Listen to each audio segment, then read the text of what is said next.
Instead of chasing all the Americans out of the embassy, the Iranians imprisoned them somewhere on these grounds. They blindfolded us, tied our hands behind our backs. They have been hostages ever since. Some 60 Americans, bound and blindfolded, are now beginning their 6th day of captivity inside the U.S. Embassy in Tehran. Shortly after the embassy in Tehran had been overrun by so-called students, and a number of, at that point, 60-some Americans were being held hostage. We quickly recognized the need to have some Farsi-speaking people or some, if possible, Iranian Americans who might be somewhere in DOD who could support us in preparing for and conducting the mission to rescue those hostages. One of the ones we interviewed was a young airman named Fred Arouji. Pretty quickly, we recognized that he was something special. Went through all kinds of training. Months later, General Vought called me in his office one day. He says, "Are you ready to travel?" I said, "Yes."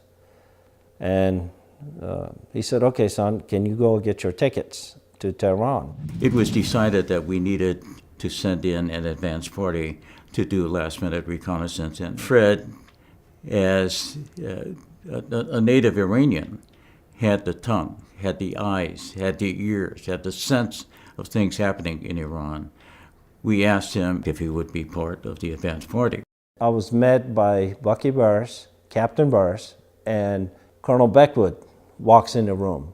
Big guy, he's huge, and he's got a real raspy voice. Beckwood looked at me, he goes, "That beard looks good. Don't shave that beard. And I want you to keep that look." Well, Colonel Beckwood turned around to walk away, and he stopped. He looked at me again. He goes, "I'll tell you what, son." I said, "While you're here, you keep your mouth shut. Do you understand?" I said, "Yes, I do." He looked at me again. He goes, "No, you don't understand." He said, "This is my country. I love my country, and I'm not going to let any son of a bitch destroy it. So you keep your damn mouth shut while you're here. And if I ever find out that you're talking too much or saying things, I'll put you in a jail or you'll never see the sun again," or something to that effect. Well, for the first time in my life, I stepped 2-3 feet forward towards Colonel Beckwood. And I looked at him straight in the eye and I told him, I said, "Sir, do you know the difference between you and me?" "Hey, what is it, goddammit?" That's how he talked to me. I said, "The difference is you were lucky. You were born in this country as American." I said, "I earned mine, and I love it just as much as you do." He looked at me. He was kind of stunned when I said that. He looked at me and he goes, "We'll see, goddammit." And he walked away. And I tell you, I thought I was going to faint. Bucky turns around and tells me, "Hey, Freddie, he really likes you." You know, Fred walking in the door as a new guy, standing up to the commander, says a lot right there. And I think that Beckwith realized that later and realized what kind of a gem that he actually had inherited. And I think took a few minutes, and later on in the chow hall, Beckwith came in and gave Fred a big old hug and said, "You know what, you are a true American." And that's the thing that when you talk about loyalty to the nation, Fred is it. The mission was supposed to occur on the night of April 24th, 25th, 1980.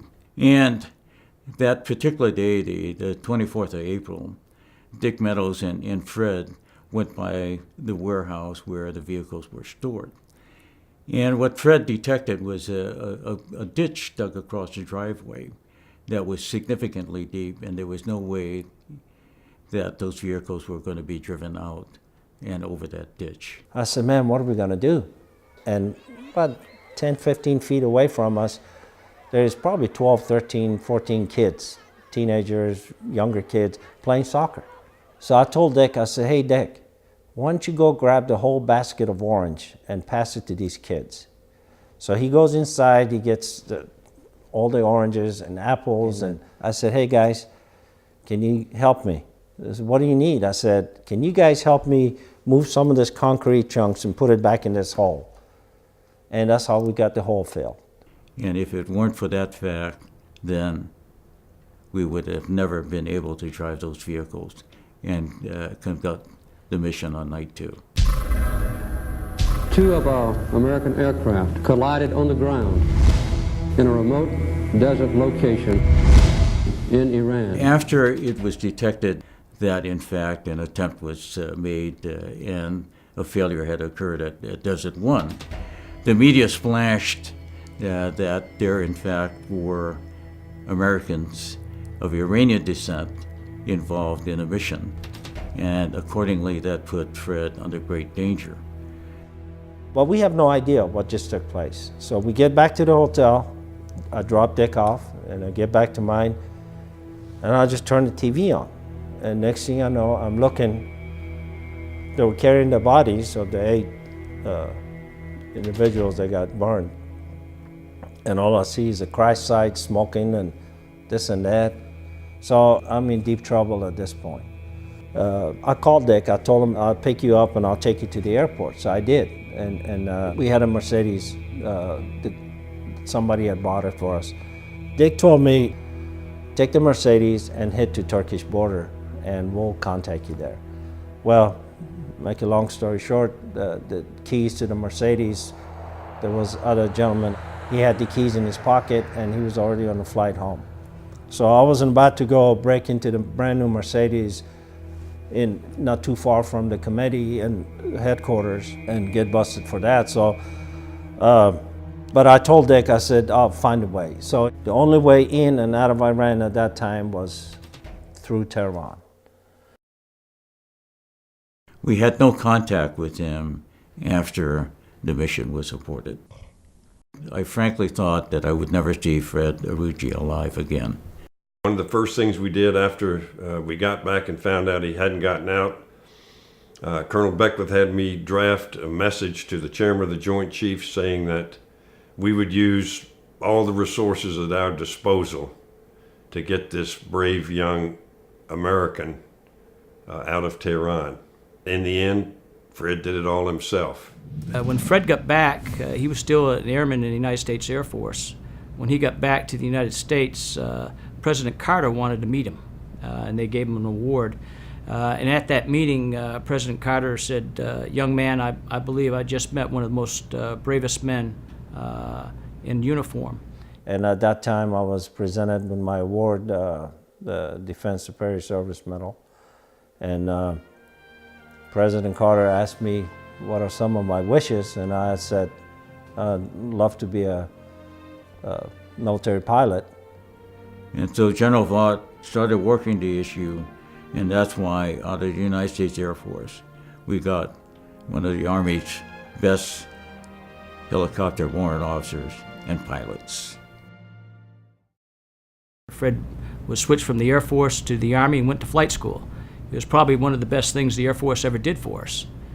It was more than what I had dreamed of. It was an honor and a pleasure, and at the same time challenging for me to accomplish everything. It didn't come easy. Definitely had a lot of mentors being around these guys, Ned Hubbard for one. You know, Fred is the only person in the world that has ever gone from flight school to a special mission unit, stayed 24 years, served with distinction. Well, a legend that shoes that'll never be filled again. You know, 24 years in a special mission unit, perfect safety record, never aborted a mission. It's to be admired. Fred went to Rotary Wing School, became an instructor pilot, went to Fixed Wing School, became an instructor pilot, and just was a natural at flying whatever kind of aircraft he wished to. In the middle 90s, quite a large requirement was given to him and some pilots in his unit to develop NVG documents to teach the Army on how to better fly with that. He helped develop tactics, techniques, and procedures of this that benefited the entire Army, and I think as part of many things in his legacy, that is one that I think he should be very proud of. Yeah, if you think about the 1980s and the type of night vision devices we had back then, you were pretty much going from 20/20 vision to about 2200. You're flying at night, low level, and basically had a very small field of view. You constantly had to be moving. It was very demanding flying. And Fred Arugi had just gotten out of flight school. Flying with NVGs, especially for a new pilot, is almost task overloading because you have a 40-degree field of view. You have to constantly move your head to see what's happening in the world. You get blinded by a lot of things, and the difficulty was incredible. And Fred took to it like a duck to water. He did some amazing things for the first time with smaller aircraft, things for which the task force and special mission units have become renowned. Fred Arugi was there from the beginning on a number of those activities. Fred Arugi is out there, one of the pioneers working approaches to buildings at night, flying low-level missions for hours at a time under these conditions. We only flew at night, never flew 1 hour of daytime. For a year, we had a perfect safety record, and we would fly. Usually you want to be around 50 feet. You don't want to get too high because you'll lose the water. You don't want to get too low because you'll hit the water. And the thing is, at 100 knots or nautical miles per hour, it's about 2 seconds of not paying attention and you'll hit the water. The margin of error back then was very, very slim. But those young pilots, and Fred was one of them, really brought the level up. The regular Army aviation in particular, and the use of night vision goggles that you see now in Iraq and Afghanistan. They literally can fly at night as easy as they used to do in the daytime. And that wouldn't have been possible had it not been for those guys like Fred during those times. During the height of the Iraq War, there was a unit that was getting overrun. They couldn't get anybody in to pick them up. There was no real good landing zone out there in the desert, but there was a small dirt road. Fred heard the call, turned around and said, "I'll take the mission," and actually landed this rather large fixed-wing aircraft on the road, picked these guys up and got them out of there, all under night vision systems. For Fred to land in the middle of the night on a road to pick those guys up shows his character. You can rest assured that if the situation goes down, Fred will sacrifice everything to ensure that people come home.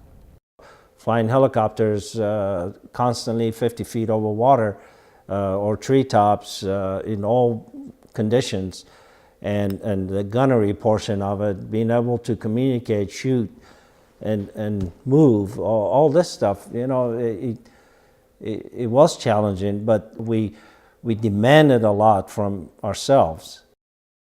I know what a wonderful pilot that Fred became, and that always he was one of the most humble people and the guy that you could always depend upon to be in the right place at the right time and to never give up.